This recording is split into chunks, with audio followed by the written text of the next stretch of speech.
জয় গুরু বন্দে পুরুষোত্তমম পরম দয়ালের শ্রীচরণে আমার শতকোটি প্রণাম জানাই জগৎজননী শ্রী বড়মা শ্রীচরণে, প্রণাম জানাই পরম পূজ্যপাদ শ্রী বরদাস শ্রীচরণে, প্রণাম জানাই পরম পূজ্যপাদ শ্রী আচার্যদেবের শ্রীচরণে। ঠাকুর বলে গিয়েছেন যে আমি এবং আমার বড় খোকা টাকার এপিঠ আর ওপিঠ।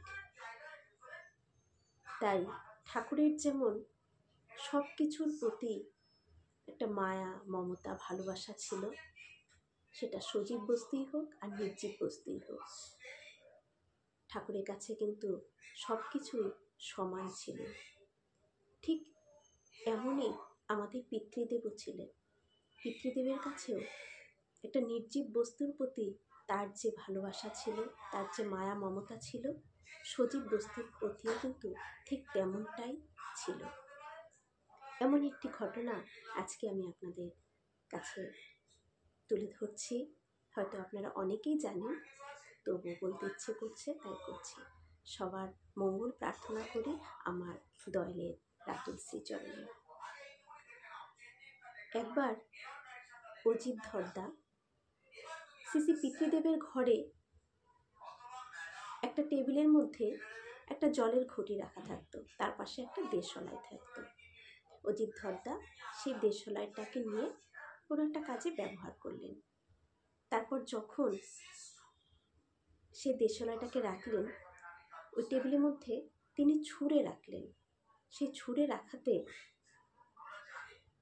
শ্রী পিতৃদেব অজিত ধরদাকে বললেন, ওর মন খারাপ হলো না? অজিত ধরদা অবাক হচ্ছেন যে কার কথা বলছেন, কার মন খারাপ হলো? পিতৃদেবকে জিজ্ঞেস করলেন, কার মনের কথা বলছেন? বলছে যে দেশলাইটা নেওয়ার সময় এত যত্ন সহকারে নিলি আর রাখার সময় তাকে ছুঁড়ে রাখলি, তার মন খারাপ হলো না? ঠিক তেমনি আরেকবার গরমের সময় ফ্যানটাকে পিতৃদেব বন্ধ করে শুয়ে আছেন। তো আমাদের যে সঞ্জীব মণ্ডলদা ঘরে ঢুকে দেখলেন ফ্যানটা অফ করা। তিনি কি করলেন, ফ্যানটাকে আবার সুইচটা দিলেন, চালু করলেন। ফ্যানটা চালু করতেই পিতৃদেব বললেন, সুইচটাকে বন্ধ করে দাও, ফ্যানটাকে বন্ধ করে দাও। তখন সঞ্জীব মণ্ডলদা বললেন, খুব গরম তো। তখন বলছে, ওরও তো রেস্টের প্রয়োজন রয়েছে, ওকে রেস্ট দিতে হবে না? তাহলে তাদের কত মায়া মমতা ছিল এই নির্জীব বস্তুগুলির প্রতি। যার নির্জীব বস্তুগুলোর প্রতি এত মায়া, এত দরদ, তাহলে সজীব বস্তুগুলির প্রতি তাদের কতটাই না মায়া দরদ ছিল। তাই আচার্যদেব বললেন, শুধু ঠাকুরের কাজ করলাম, অনেক যাজন করলাম, অনেক দীক্ষা দেওয়ালাম, ঠাকুরের অনেক বড় বড় কথা বললাম, সব কিছুই করলাম, কিন্তু সব কিছুর প্রতি যদি আমাদের এই দরদ, মায়া, টান, ভালোবাসা না জন্মায়, তাহলে কিন্তু আমি ঠাকুরের মানুষ হয়ে উঠিনি।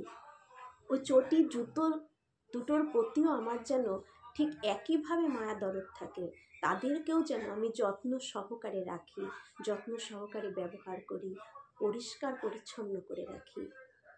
সব কিছুর প্রতি ভালোবাসা রাখতে হয়। এমনও গল্প শুনেছি শ্রী পিতৃদেব যে ঘরের যে দরজাটা বন্ধ করা হবে সেটাতেও যেন কোনো আওয়াজ না হয়, জানালাটা বন্ধ করব সেটাও যেন কোনো আওয়াজ না হয়। এগুলো শুনে আমরা যেন এগুলো করার চেষ্টা করি, কারণ এইগুলোর প্রতিও আমাদের ভালোবাসা রাখতে হবে।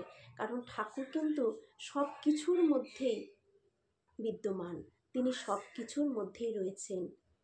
আমরা যে যত তাকে ভালোবাসবো, যে যত তার কাছে সাথে যুক্ত থাকব, যে যত সব কিছুর মধ্যে আমার ঠাকুরকে উপলব্ধি করতে পারবো, সে ততই এই কাজগুলোকে পরিপূর্ণ করতে পারবো।